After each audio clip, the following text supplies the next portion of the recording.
If you can't understand Arabic as a language, read the translation of the Quran in the language you understand the best. And today we find that even though there are various sects in the religion of Islam, there are minor differences.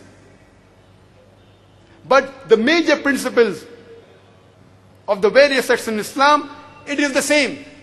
All the various different sects of Islam, they believe that there is one God. They believe that the Quran is the last and final revelation of God. They believe in the last and final messenger. It's the same. There may be minor differences,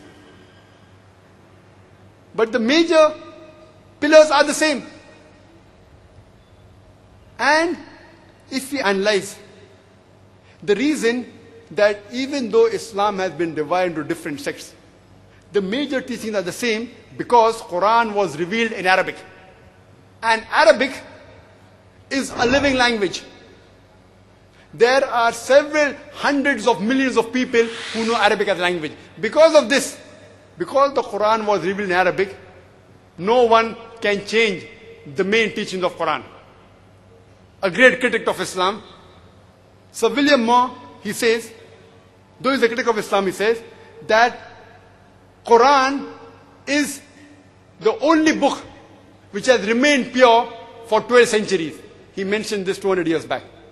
And today Quran is a book which has remained pure for 14 centuries.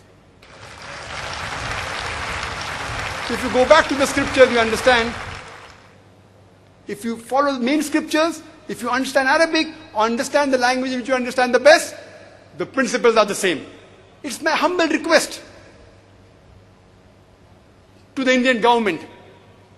It's my humble request to my Hindu brothers that you should revive Sanskrit. The Indian government and my Hindu brothers, they should revive the Sanskrit language. Today, Sanskrit is a dead language. You should revive the Sanskrit language and understand the scripture of Hinduism. If you understand the scripture of Hinduism, you will realize that your scripture and the Islamic scripture, they speak about the same one God. They believe in the same message and the last final message, the Prophet Muhammad, peace be upon him. They believe about the resurrection, about life after death. I would like to end my talk with the verse of the glorious Quran of Surah Yunus, chapter number 10, verse number 108, which says, Kul ya ayyuhan nas, kat ja'akumul haqqu min rabbikum. Say, O humankind, truth has arrived from the Lord. Those who receive guidance, they are on the straight path. And those who go astray, they will be on the wrong path. And I have not been set to manage your affairs. Wa akhir da'wan alhamdulillah rabbil alameen.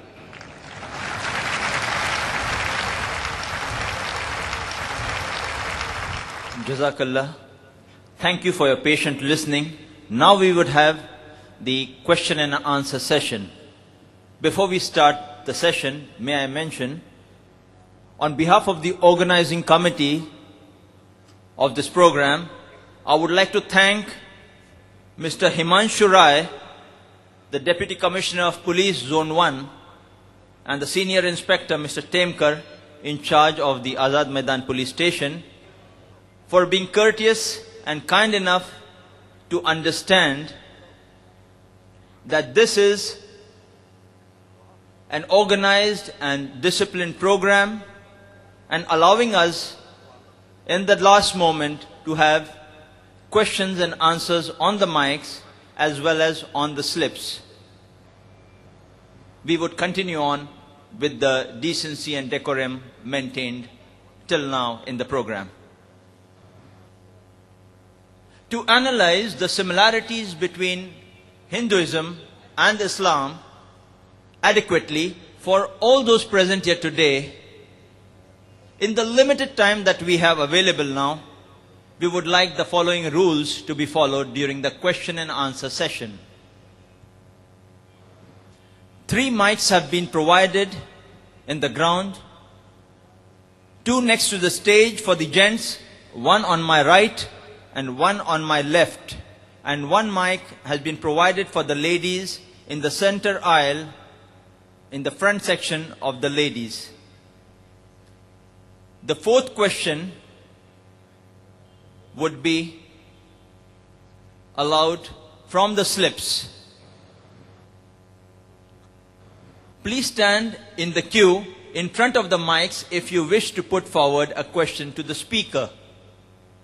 And speak in the mic only when the mic handling assistants hand you the mic.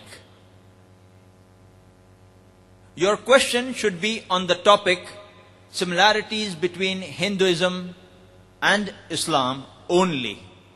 Questions not relevant to the topic, including any general questions on religion, will not be permitted. Kindly state your question briefly and to the point. Only one question at a time per questioner will be allowed. For your second question, you would have to queue up at the back of the row and await your second chance, which, seeing the time limitations, I'm doubtful you may get. We will allow one question at a time on each of the mics in clockwise rotation. The first question from the ladies' mic, the second question from the brothers who queue up on my right, and the third question from the microphone on my left down here.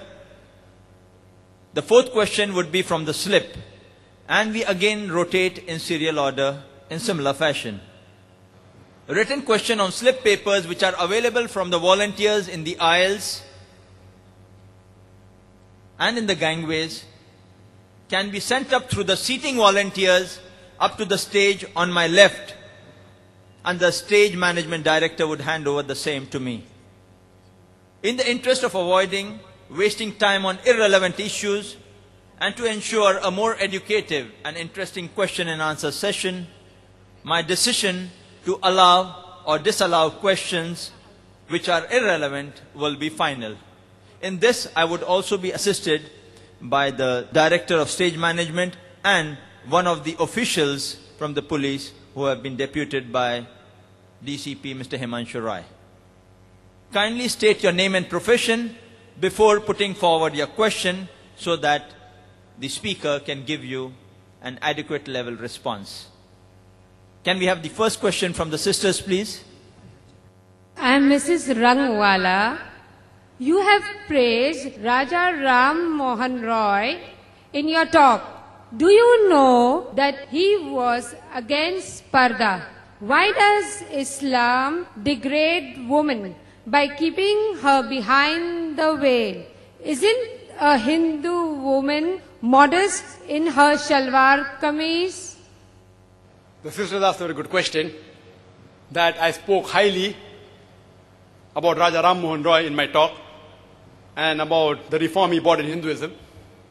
But he even spoke against the hijab system that's there in Islam. So do I know about that? And why does Islam degrade the woman by keeping her behind the veil? And is a Hindu woman who does not wear a veil and wear a salwar kameez, is she modest?